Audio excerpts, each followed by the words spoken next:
Saudamos toda a igreja, em nome do Senhor Jesus. Amém.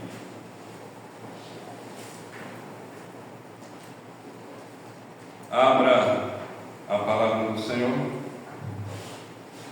na carta do apóstolo Paulo à igreja de Éfeso, no capítulo 5, dando continuidade à exposição da palavra do Senhor. Nós iremos ler no capítulo 5, do versículo que se segue, Efésios capítulo 5, versículo 22, até o capítulo 6, versículo 4.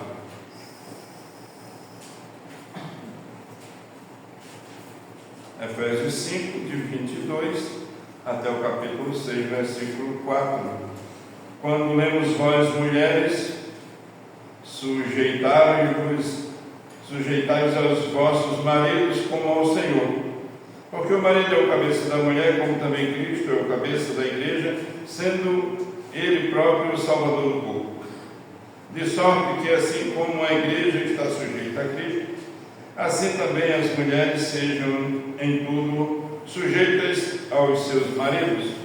Vós, maridos, amai vossa mulher, como também Cristo amou a igreja e a si mesmo se entregou por ela, para a santificar, purificando com a lavagem da água pela palavra, para que a apresentar a si mesmo igreja gloriosa, sem mácula, nem ruga, nem coisa semelhante, mas santa e irrepreensível. Assim devem os maridos amar as suas próprias mulheres, como a seus próprios corpos.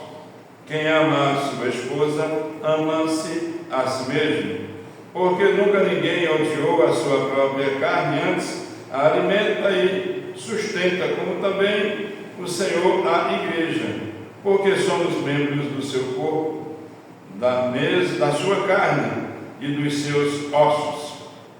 Por isso deixará o homem seu pai e sua mãe, se unirá à sua mulher, e serão os dois numa só carne. Grande é este mistério, digo, porém, a respeito de Cristo e da sua igreja. Assim também vós, cada um em particular, ame a sua própria mulher como a si mesmo, e a mulher reverencie o marido. Capítulo 6. Vós, filhos, sede obedientes a vossos pais no Senhor, porque isso é justo.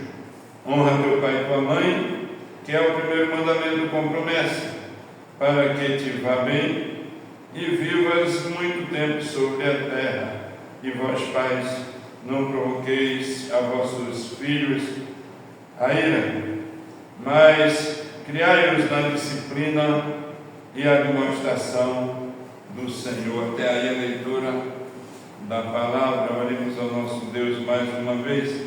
Senhor, nós estamos diante de Ti, diante da Tua palavra, diante do Teu Espírito, e o texto bíblico que o Senhor reservou para a nossa edificação, que o Senhor fale ao nosso coração, para a Tua glória e para o nosso bem. Amém. Nós estamos vivendo dias difíceis com relação à família. A família foi instituída por Deus, e a família, ela tem deveres, direitos e valores fundamentais, de acordo com a Bíblia e de acordo com a Constituição do nosso próprio país. E nós temos uma instrução do ponto de vista bíblico que Deus estabeleceu a família. E temos do ponto de vista da Constituição que a sociedade ela desenvolve e cresce se a família desenvolve de forma saudável e cresce. Então nós temos dois recursos que falam a respeito da família. E no livro de Gênesis, já no começo da criação, Deus estabelece a família e já deixa a doutrina que o homem deixa pai e mãe, se une à mulher e os dois se tornam uma só carne, capítulo 2, versículo 24 de Gênesis. E essas palavras nós ensinaremos aos nossos filhos, Deuteronômio 6 e 7, ensinam a respeito da relação familiar e da relação pais e filhos. E nós temos hoje a oportunidade e o direito de vivermos a vida comum do lar e criarmos os nossos filhos no caminho do Senhor. E temos sido surpreendidos com o ensino do governo do nosso país, que tem trazido a desconexão da família, o desvalor à educação familiar, questão de gêneros, ideologias e mais ideologias, a desconstrução da família. E o nosso próprio presidente, que não sabe o que é família, instrui a desconstrução dos valores familiares. Isso é uma ideia absurda já, antiga do comunismo.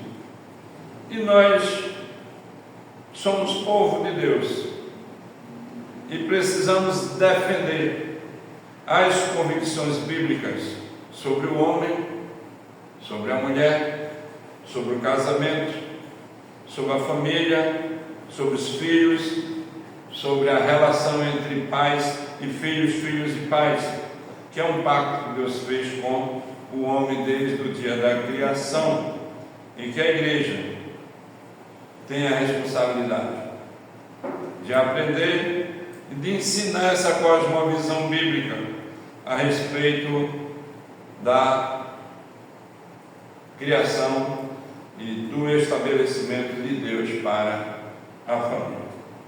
O homem pensa diferente, o homem moderno, e em muitas fases da história também foi assim, porque ele não conhece o Senhor, e ele caiu juntamente com Adão, e ele é um pecador perdido, e ele não conhecendo o Senhor, ele vai criar muitas ideias, muitas normas, para que não haja um estabelecimento de uma lei, de um governo, de conduta, de privilégios, de direitos e deveres da família. Mas nós, que fomos alcançados pela graça, nós fomos encontrados em Cristo, e Cristo é o Senhor da igreja, e a Bíblia, que é a palavra de Deus, tem uma instrução já antiga, tem uma instrução no Velho e no Novo Testamento a respeito da família.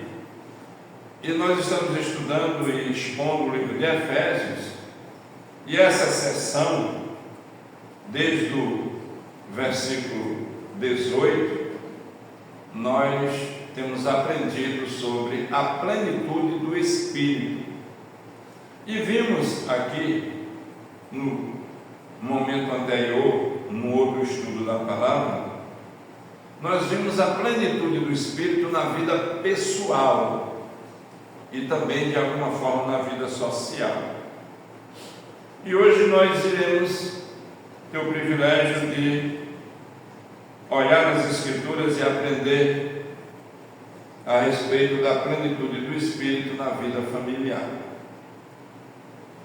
E o texto que nós vemos, ele é uma orientação do apóstolo Paulo, porque a igreja, ela é cristã, os irmãos que compõem a igreja se converteram, mas eles, na sua grande maioria, ou seja, todos antes de serem instruídos, não entendem bem essa questão do relacionamento familiar, ou seja, como deve proceder o relacionamento de um casal e como deve proceder a relação entre os pais e os filhos.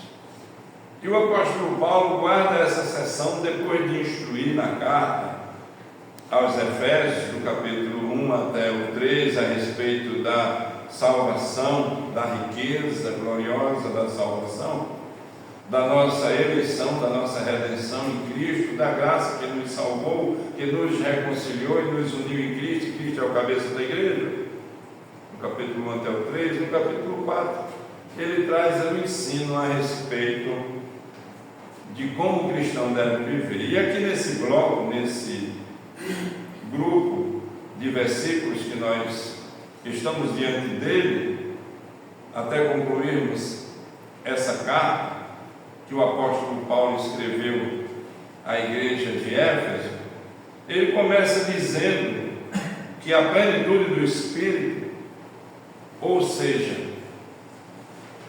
deve haver uma sujeição entre os crentes, dentro da perspectiva social, pessoal e familiar. No versículo 21, o apóstolo diz: sujeitando-vos uns aos outros no temor do Senhor. Então, a plenitude do Espírito Santo de Deus, aquele que busca estar pleno do Espírito do Senhor, ele vai desenvolver a sujeição mútua. E dentro dessa sujeição mútua, onde um se sujeita ao outro, também nós percebemos que essa sujeição está relacionada entre a esposa e o marido, entre o marido e a esposa, entre os pais e os filhos e os pais. Quando eles se sujeitam uns aos outros, quando a plenitude do Espírito traz uma sujeição a Cristo dentro de uma casa, essa compreensão e essa prática se torna mais possível e mais experimentável. O apóstolo começa falando para as mulheres. Porque Paulo começa falando para as mulheres? Alguns estudiosos disseram que é porque o Paulo era um pouco machista. Então ele começa logo com as mulheres. Mas na verdade, no período que Paulo está escrevendo essa carta, as mulheres não tinham muita voz na igreja. Tinha igreja que a mulher não podia fazer nem oração silenciosa. Vocês sabem disso? Então Paulo diz: não, as mulheres têm valor. E eu vou começar com elas. E eu vou reservar apenas 3 versículos para orientar as mulheres. Mas para orientar os homens eu vou usar 8. Que parece que na compreensão aqui é mais difícil orientar os homens do que orientar as mulheres. Mas não tem revelação bíblica. Eu estou dizendo que parece. Mas é verdade que existe uma instrução aqui, começando pelas mulheres, porque Paulo está dando mais valor à importância da mulher na igreja, e Paulo está começando com as mulheres. E aqui ele diz: vós mulheres, sujeitai-vos a vossos maridos como ao Senhor. Primeiro ensino é que a mulher deve se submeter ao marido como ela se submete ao Senhor. Não é ser inferiorizado, não significa ser escravizado, não significa passividade, concordar com tudo, nem ausência de valor. O homem e a mulher possuem as mesmas dignidades diante de Deus, porque todos vós são um em Cristo. E essa submissão é uma função que a mulher exerce do mesmo jeito que ela se submete a Cristo. Significa cooperar, apoiar, honrar, caminhar ao lado do marido, apoiar a liderança dele dentro de casa. não viver uma vida rebelde, mas uma vida de servidão com satisfação, porque o marido é o cabeça da mulher. Por isso que a mulher deve se submeter ao marido. O versículo 23 diz que é porque o marido é o cabeça da mulher, porque Deus estabeleceu o homem como cabeça do lar. E Cristo também é o cabeça da igreja, diz o versículo 23, sendo Ele próprio o salvador do corpo de toda a igreja. Então, do jeito que Cristo é o cabeça da igreja, o homem é o cabeça da mulher, e a mulher deve se submeter, apoiá-lo e ajudar ele na sua liderança. Tem homem que tem uma liderança muito fraca, e a mulher deve apoiar ele na sua liderança. Tem homem que tem uma liderança muito forte, a mulher deve ajudar para que ele desça da sua liderança e que ele se torne um servo dentro do seu lar, um guardião, um protetor da sua família. De sorte que assim como a igreja, versículo 24, está sujeita a Cristo, assim também as mulheres sejam em tudo sujeitas aos seus maridos, como a igreja está sujeita a Cristo. Cristo é o cabeça da igreja, e a igreja se submete ao Senhor Jesus voluntariamente. O feminismo não. As feministas ensinam e rejeitam a liderança do homem em sua casa, mas o Evangelho restaura os papéis que foram perdidos lá no Éden. No Éden, na criação, depois da criação do homem e da mulher, o homem disse que a mulher era osso do seu osso e carne da sua carne, que era uma bênção para a sua vida. A mulher se sentiu amada e valorizada, mas depois da entrada do pecado, a Bíblia diz que o teu desejo será sobre o teu marido, e ele te governará. Mesmo na restauração, mesmo depois que entenderam que pecaram contra Deus, e que agora o homem diz à mulher que tu me deste por esposa, e a mulher diz à serpente que tu deste para que eu pecasse, e eles se perdem, e Deus os encontra novamente, restaura a família, mas fica ali uma evidência da marca do pecado. Por isso que o apóstolo Paulo está trazendo de volta esse assunto e explicando em linhas maiores. O teu desejo será sobre o teu marido, e ele te governará. Ou seja, a mulher vai, na sua natureza comum, tentar liderar, governar, administrar, mandar, decidir primeiro. E quando o marido chega, ela já resolveu tudo. Tomar a frente, ser feminista, não aceitar a liderança do homem. O teu desejo será sobre o teu marido. Mas o homem não vai querer aceitar isso, e ele vai te governar. Esses dois conflitos, o apóstolo Paulo diz: agora que vocês são crentes, sujeitai-vos uns aos outros. Aqui nessa casa, quem é que manda? Aqui nessa casa quem manda é Jesus. Aleluia.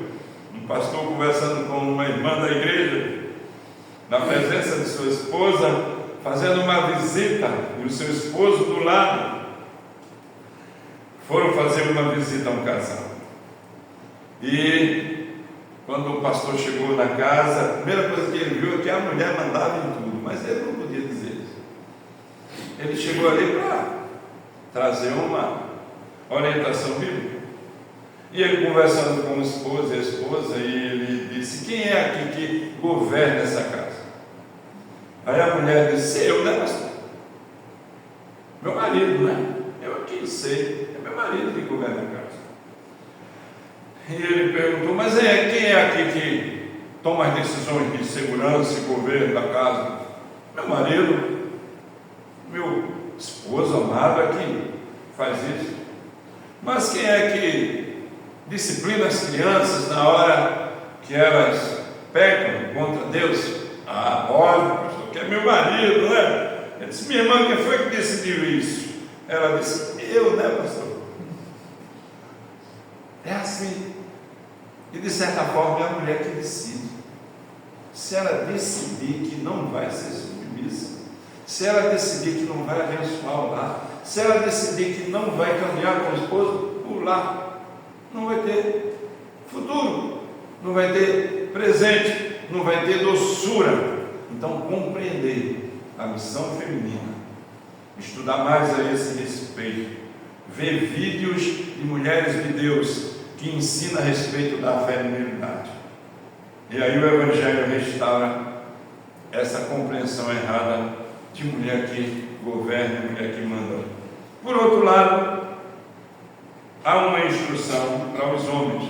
Mas antes, para concluir, as mulheres estão empenhadas em buscar uma vida de submissão aos seus esposos para viverem como a igreja que somos nós.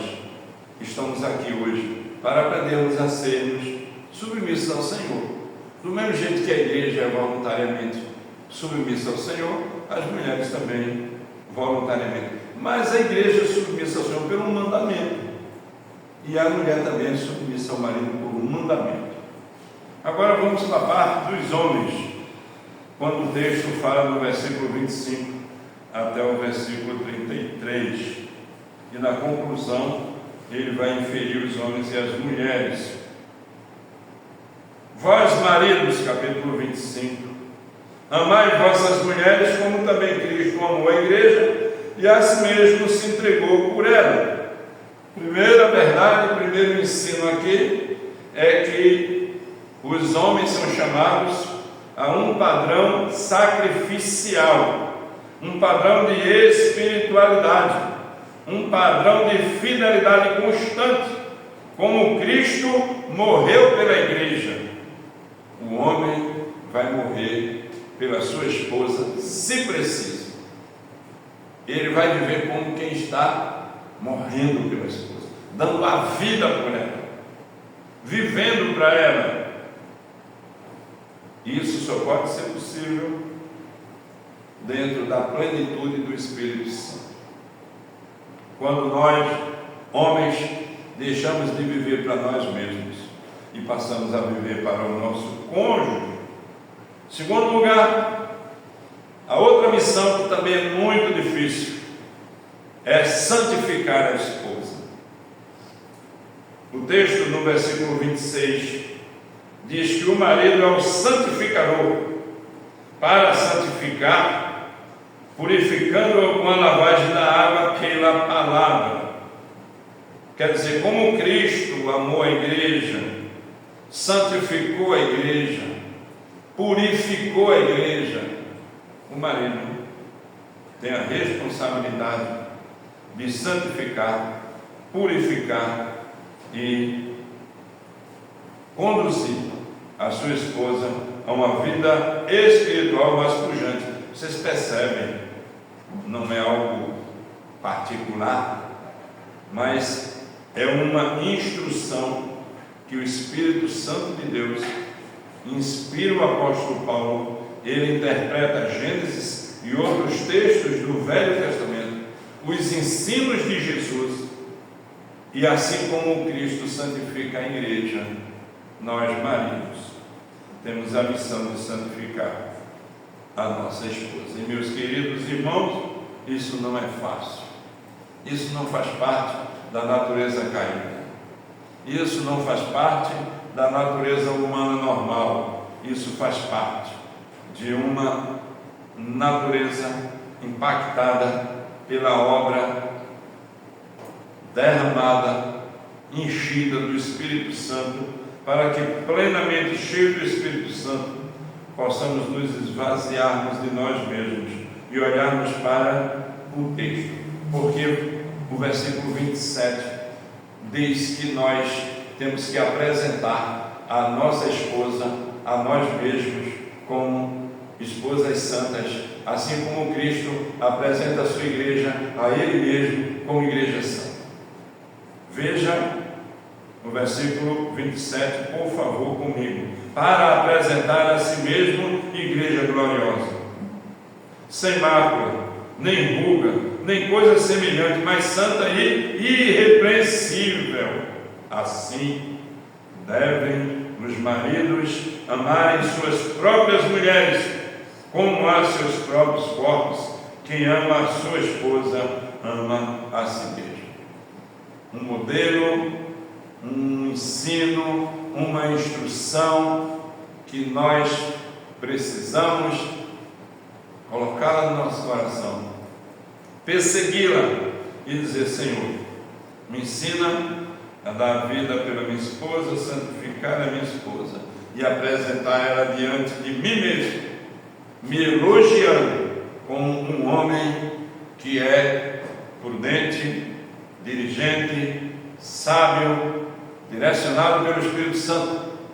Isso não é um ensino impossível, é um ensino difícil, mas a mulher do texto de Provérbios diz, o texto de Provérbios no capítulo 31, do versículo 10 até o versículo 31, que a mulher gloriosa, que a mulher majestosa, que a mulher abençoada, ela valoriza a espiritualidade, ela valoriza o cuidado da casa, ela valoriza o trabalho, ela valoriza a vida, ela valoriza o seu esposo e coloca ele nos portões da cidade e o chama de príncipe. Então, não é um ensino particular, nem individual e nem para uma época, mas é um estímulo, um ensino bíblico para todas as épocas, durante toda a história, quando aqui e ali nós percebemos mulheres exaltando os seus esposos, depois de lutarem muito para praticarem o que está aqui no ensino das Escrituras. Porque a plenitude do Espírito Santo, ela é demonstrada na relação familiar. Ele usa a figura também do corpo, que nós cuidamos do nosso corpo, que nós ajudamos, nos alimentamos. Nós não comemos comida azeda, nós não usamos roupa rasgada, nós não tomamos os nossos momentos e deixamos os nossos cabelos fora do lugar. Nós arrumamos o nosso corpo e nós cuidamos do nosso corpo. E como nós cuidamos do nosso corpo, nós devemos cuidar da nossa esposa. Diz aqui, versículo 29, porque nunca ninguém odiou a sua própria carne, antes a alimenta e a sustenta, como também o Senhor faz com a igreja. Como é que Cristo faz com a igreja? Cristo cuida da igreja, Cristo alimenta a igreja, Cristo embeleza a igreja, Cristo abençoa a igreja, Cristo guia a igreja, Cristo salva a sua igreja. O homem é desafiado. Então, quando nós olhamos, percebemos que as duas partes são difíceis. Submissão da mulher e o amor do marido. É tão difícil para a mulher ser submissa, como é difícil para o marido amar. Por isso que o Espírito Santo está aqui no texto, está aqui no meu coração, está aí na vida da igreja, está dentro da sua casa, para que você possa praticar esse ensino. Porque quando Cristo é o cabeça da igreja, nós somos membros uns dos outros. Assim como na minha casa, nós somos membros uns dos outros, formando um corpo, que é o corpo de Cristo. E aí nós entramos na dimensão do Espírito, sujeitando-vos uns aos outros. E quando nós estamos nos sujeitando uns aos outros, nos submetendo uns aos outros, nós não percebemos essa dificuldade, onde o relacionamento se torna muito mais glorioso, muito maior, muito mais gestoso, muito mais majestoso, quando nós estamos na dimensão do Espírito, porque nós iremos dizer aqui quem tem a palavra final é Jesus. Quando estamos conversando ou vivendo a vida do lar, nós perguntamos: o que a Bíblia diz sobre isso? O que o Senhor Jesus pensa sobre a minha vida, sobre a vida da minha casa? E ele continua para concluir que nós somos membros uns dos outros, e um dia o homem deixou o pai e a mãe e se uniu a uma mulher, e os dois se tornaram uma só carne, uma coisa só, uma verdade só, uma família só. E agora a orientação final com relação ao relacionamento, que esse mistério é grande em relação a Cristo e a igreja. Não é um mistério? Não dá para entender esse mistério de Cristo é o cabeça, a igreja é o corpo, mas é real, e que Cristo deu a vida pela igreja, e é real, e a igreja é submissa a Cristo, e é real, e isso acontece, é um mistério também dentro da nossa casa, porque nós temos o privilégio de sermos o cabeça da nossa esposa, e ela será submissa, ou seja, com uma missão para a missão. O Senhor deu uma missão para o lar. O homem é o cabeça dessa missão, e essa missão vai ser cumprida na família. E a mulher submissa, ela tem uma missão de fazer com que o homem cumpra a missão. Submissão significa complementar a missão, caminhar com a missão, ajudar na missão, orientar também na missão. Missão e um auxílio para que a missão possa acontecer. Não é ser menor, não é ser mais insignificante, não é ser inferior, mas é ser igual, com missões diferentes. Tem uma missão a ser cumprida e a mulher auxilia o homem na sua missão. E ele conclui falando novamente para o casal: assim também vós, cada um em particular, ame a sua própria mulher como a si mesmo, e a mulher reverencie ou respeite o seu marido. A mulher respeita a liderança do seu marido, e o marido ame a sua esposa como Cristo ama a sua igreja. Depois do apóstolo Paulo dar essa instrução, ele olha para a família e vê que a família tem filhos e netos. Os netos não são responsabilidade dos avós, mas os filhos são responsabilidade dos pais. E os avós podem ajudar seus filhos na orientação dos netos, que também precisarão andar no caminho do Senhor. Mas aqui nós vamos especificar a relação entre pais e filhos. Então nós temos um mandamento em terceiro lugar, o apóstolo Paulo agora guarda 3 versículos para os filhos e um só para os pais. Ele sai tratando de acordo com as necessidades que ele vai entendendo na direção que ele tem do Espírito Santo. Vós, filhos, versículo 1, capítulo 6, terceiro lugar, a submissão dos filhos. Sede obediente aos vossos pais no Senhor, porque isso é justo. Assim como a família, o casal, o marido e a mulher vivem em submissão a Cristo, que é o Senhor, os filhos são submissos aos pais no Senhor, porque quando eles obedecem seus pais, eles estão obedecendo ao Senhor, porque isso é justo. Aí tem uma promessa, mas tem uma advertência. Essa geração que nós vivemos é uma geração que não ensina os filhos a honrarem seus pais. não ensina os seus filhos a serem obedientes. Ensinam os filhos a terem os direitos de adultos e não terem os deveres nem de adultos nem de crianças, que não ouvem, que não obedecem. Essa é a geração de filhos desobedientes quando se encontram na escola, cada um, na sua grande maioria, em seu protesto, dizem como foram os submissos aos seus pais, tentando ter uma vida própria, e os segredos de uma sala de aula quase ninguém conhece, só aqueles que estão lá dentro. A obediência dos filhos aos pais. Como é que os filhos obedecem aos pais? Aceitando a orientação.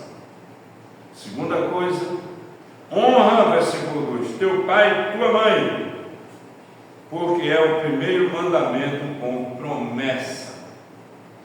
Honrar, respeitar, amar, dizer palavras doces, abraçar, reverenciar filhos. Para quê? Você tem uma promessa.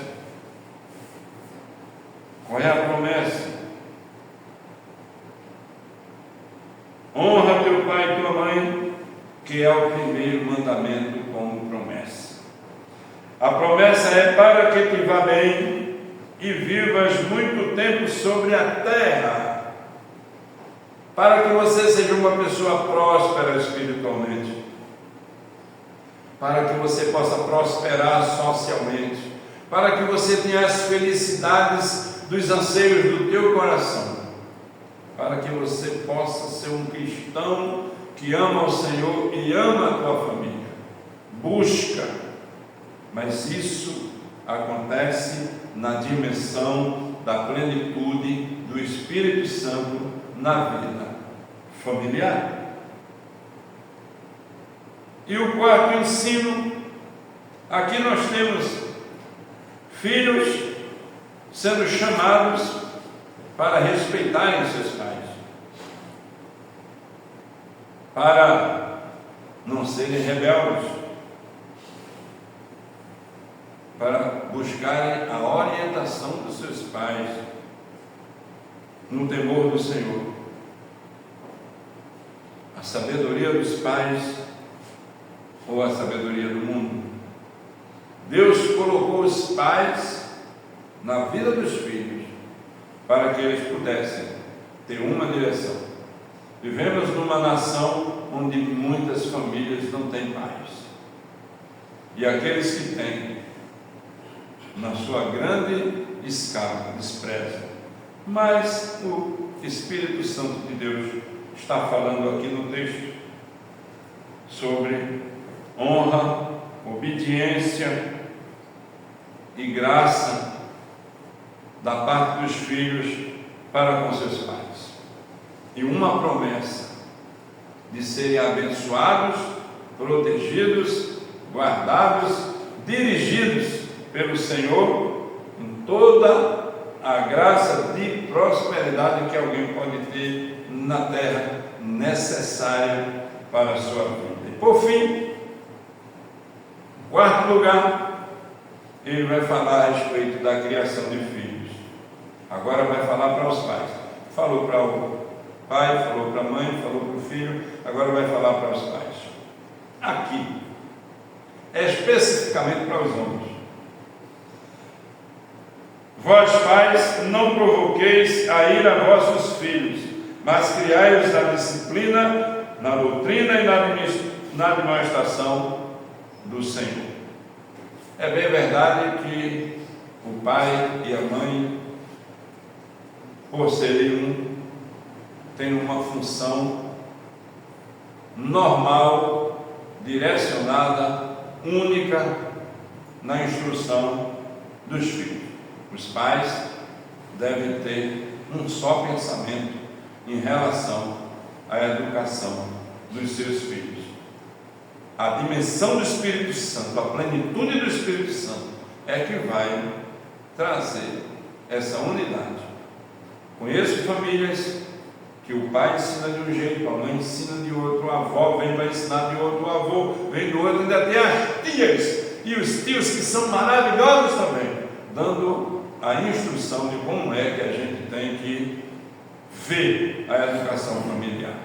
Mas a Bíblia diz que ela tem uma instrução, e a instrução é a instrução bíblica, e quem tem que trazer essa instrução são os pais, e que eles têm que pensar unânime, de forma completa, e que aqueles que contribuem para a educação, tanto a escola como a secularização, tem que ser dentro do viés das Escrituras Sagradas, e a própria igreja, que tem um só pensamento em relação ao relacionamento do casal e à educação dos filhos. E o casal tem que pensar seriamente.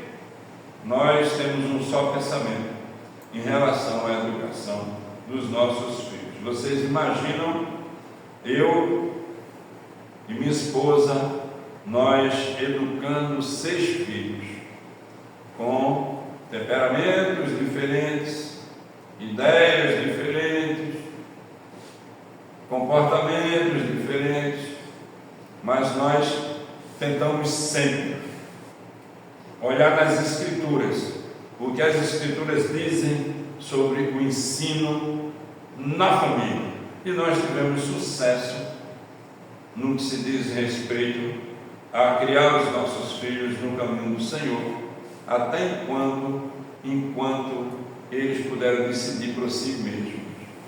Enquanto eles não decidiram por si mesmos, nós criamos eles no caminho e na disciplina do Senhor, é claro, com muitas dificuldades, com muitos defeitos, e aqui e ali errando na educação, mas sempre buscando a unanimidade no pensamento para errar menos. E nós tivemos o privilégio de criar os nossos filhos no caminho do Senhor e no caminho da igreja, que o caminho da igreja também deve ser o caminho do Senhor, mas só o caminho da igreja não resolve, porque o caminho do Senhor está na responsabilidade maior dos pais de criarem seus filhos no caminho do Senhor. E agora, o apóstolo Paulo, como eu falei, que realmente é o pai e a mãe que educam seus filhos, mas aqui a palavra "e vós pais" significa pátria.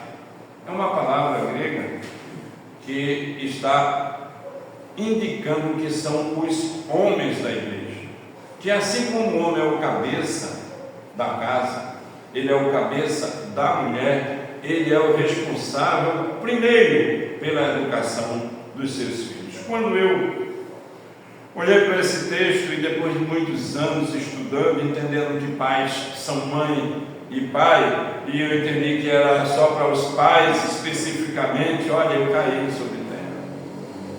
Eu caí dentro de mim e disse: meu Deus, tal é a responsabilidade, e agora? O que eu vou fazer para que esse texto se torne verdade absoluta na minha vida no que se diz respeito à prática dele? Veja a instrução que ele dá: não provoqueis ira aos vossos filhos. Então, os pais, homens, não provocar ira aos filhos, não serem violentos, não serem ausentes, não serem incoerentes, não apelidá-los, não tratá-los com palavras não só agressivas, mas que diminuam, que entristeçam, que tirem a estabilidade do desenvolvimento da criança naquele período dela. Eu tive uma infância difícil, e na cidade, no bairro que eu morava, eu escutava frases assim: Vem cá, morte pelenga. Conheceu essa palavra? Que talvez não tenha. Morte pelenga, uma coisa que já está mais do que morta. E o menino ouviu isso. Era melhor que tivesse nascido uma menina, dizendo para o menino, ou então dizer para o menino, só quer ser o macho, né? Então, assim, palavras que não são medidas por falta de compreensão, e não significa que isso deixou de existir, e que esse pecado não acontece dentro das casas. Pelo contrário, Paulo não tinha escrito isso aqui. Paulo escreveu isso aqui, esse texto, esse ensino, porque é possível que as casas, os lares da igreja de Éfeso, no período que o povo se convertera, vem do paganismo e tratam os filhos com desdém, diminuindo a sua capacidade, dando a ele mais responsabilidade do que eles podem ter, e assim provocar a ira no filho. Não provoqueis a ira nos vossos filhos, ao contrário, criai-os na disciplina e na admoestação do Senhor. Disciplina, doutrina, discipular, ensinar, admoestar. Os filhos precisam de limites, precisam de correção, precisam de correção da vara. Nós não vamos nos ater nesse momento à correção da vara, a disciplina da vara, uma bênção que todos precisam. Nós trataremos desse tema posteriormente, que ele é mais específico, mas filho precisa de disciplina física, não agressiva. O reverendo Francisco Leonardo, vivi um pouco do meu tempo com ele, e ele dizia que se você não disciplina o seu filho, você não coloca o seu filho no caminho correto. Mas você não pode disciplinar o seu filho com ira, porque se você disciplina o seu filho com ira, você vai estar trazendo ira para ele, desprezo, tristeza, que não são tiradas de suas vidas facilmente. Mas a disciplina correta é sem ira. E eu conversando com o reverendo uma hora naqueles momentos, e eu disse, como é que a gente pode disciplinar o filho sem se irar? Porque alguns dizem até que se passar a ira, perde a graça. Vou bater nele enquanto eu estou irado, porque depois que passar a ira, não tem mais graça. E ele disse, você tem que cantar um salmo, cantar um hino. Você só pode disciplinar o seu filho se na hora que você estiver disciplinando ele, você puder cantar um hino, oh glória, e disciplinar ele fisicamente. Mas se você estiver cantando o Salmo 119, então ele vai apanhar o dia todo. Então, assim, a disciplina física tem que existir, mas tem que existir com amor. Quando o filho está pedindo para ser disciplinado, se rebelando contra os pais, disciplina e admoestação, limites, e assim é doce. O filho vai dizer, realmente eu merecia mais do que eu recebi. Recebi 6 varadas de uma tabica, mas eu merecia 12. Se nós falarmos isso hoje, e como nós estamos nas redes sociais, e nós somos invadidos pelo pensamento contrário, e estamos sendo tolhidos na grande maioria das pessoas, e que muitos cristãos estão até com medo de aplicar a disciplina nos seus filhos, porque a sociedade moderna, a cultura, o governo e o Estado querem mandar na nossa casa, e na minha casa eles não vão mandar nunca. E eu disciplinei meus filhos, porque na época que eu disciplinei meus filhos, o Estado já tentou, e já tentava entrar no nosso lar.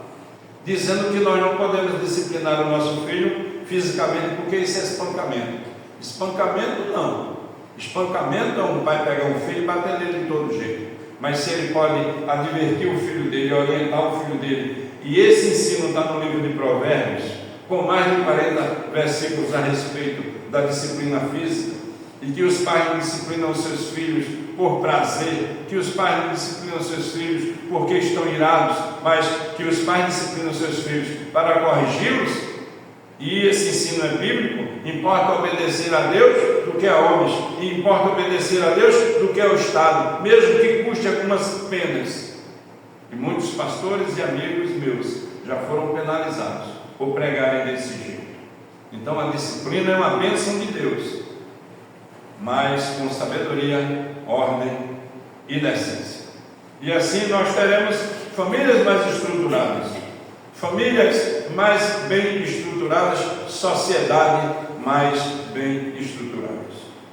Não podemos sonegar toda a instrução, e essa instrução, a disciplina dos filhos, também na plenitude do Espírito Santo, cheio do Espírito Santo. Os pais homens, junto com suas esposas, cheias do Espírito Santo. O casal, cheio do Espírito Santo, conduzindo os filhos na disciplina, na doutrina, na administração do Senhor, e em alguns momentos, a vara da disciplina. Não sou muito favorável ao que a psicologia moderna tem ensinado. Não sou. No que se diz respeito a tirar de uma criança o que ela mais gosta. Isso eles não repensam. Uma atitude brusca de tirar de uma criança o que ela mais gosta. E eu não vou criticar, nem impedir, nem chamar a atenção de nenhum pai que faz isso. Mas na minha pregação eu sempre direi: a disciplina bíblica é a disciplina da vara, não é a disciplina de tirar o que ele mais gosta. Ou então, a segunda parte, dentre outras, quero citar a disciplina do castigo.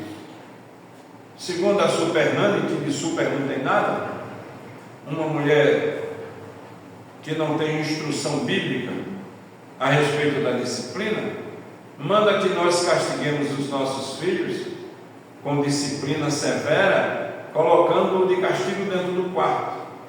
E que existem casos de ter até um sofazinho pequenininho, um tipo de uma cadeira para a criança ficar ali, disciplinada, fechada, como se ela estivesse numa cadeia. E ali vai servir para mudar a conduta dela. E ela vai ali ter a oportunidade de maquinar o mal. Ela vai ter a oportunidade de entender como é que ela vai planejar uma próxima rebeldia, para ela não ficar desse castigo lá naquele quarto guardada. E ela vai malandrosamente se livrar da disciplina, porque ela vai usar de subterfúgio.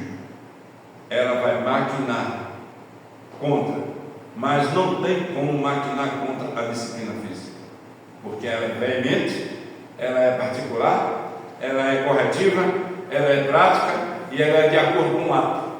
Então, nós, crentes, homens de Deus, fechamos com a Bíblia quando ela fala sobre a disciplina física. E tudo o que nós falamos aqui hoje está dentro da dimensão do Espírito, que eu quero concluir dizendo que esse texto, que mostra o Evangelho, que fala da estrutura do casamento, da paternidade, da maternidade, dos filhos que têm que honrar os pais e dos pais que têm que amar e cuidar dos seus filhos, e que o mundo oferece um modelo diferente, e que Deus continua chamando o seu povo a viver segundo a sua palavra e não segundo o mundo. O lar cristão deve ser a referência de Cristo para o mundo, e não o mundo a referência para a igreja. E que Deus dê graça, e que os maridos e as esposas e os filhos possam viver na dimensão da submissão a Cristo como cabeça da igreja, sujeitando-vos uns aos outros, as esposas, viverem a vida submissa do lar, os maridos amando a sua esposa sacrificialmente, os filhos obedecendo aos seus pais, e os pais criando seus filhos na disciplina e na admoestação do Senhor. Que o Senhor dê graça e que nós possamos nos colocar diante do Senhor de joelhos, possamos nos colocar diante do Senhor quebrantados, possamos colocar diante do Senhor a nossa vida dizendo: Senhor, muito obrigado pela instrução bíblica, e que isso é possível, que eu aplique isso na vida da minha casa, se eu estiver cheio do Espírito Santo. Me enche do Espírito Santo. E alguém poderia perguntar: quando é que eu sei que eu estou cheio do Espírito Santo? E alguém andando pela rua diz: eu estou cheio do Espírito Santo, eu sou cheio do Espírito Santo. Quando é que nós sabemos que alguém está cheio, que alguém é cheio do Espírito Santo? É quando o relacionamento do casal passa a ser um relacionamento de sujeição um ao outro, onde ninguém sabe quem manda e quem é submisso, mas onde Cristo é o Senhor sobre tudo. E os filhos, vendo isso, conseguem acreditar na educação, na doutrina, na demonstração do Senhor.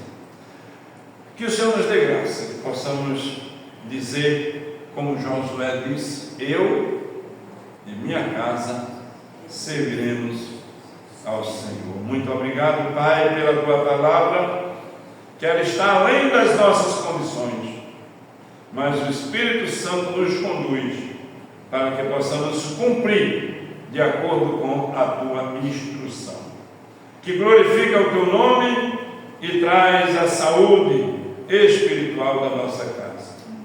Muito obrigado, Senhor, pelo desafio, pelos desafios que o livro escrito por Paulo à igreja de Éfeso trouxe durante toda essa exposição até agora para cada um de nós.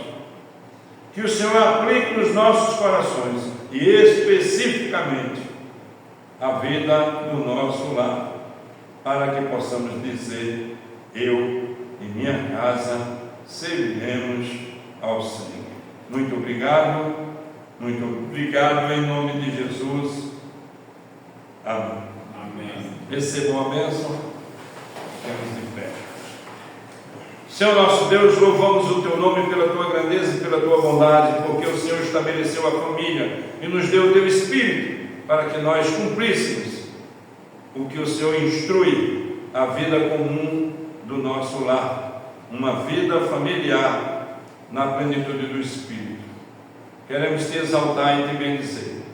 Que a graça do nosso Senhor e Salvador Jesus Cristo, o amor de Deus, o nosso amado Pai, a comunhão, o poder e as divinas consolações do Espírito Santo repouse sobre nós, igreja do Senhor, hoje e sempre. Amém. Amém. Nós temos alguns avisos rápidos.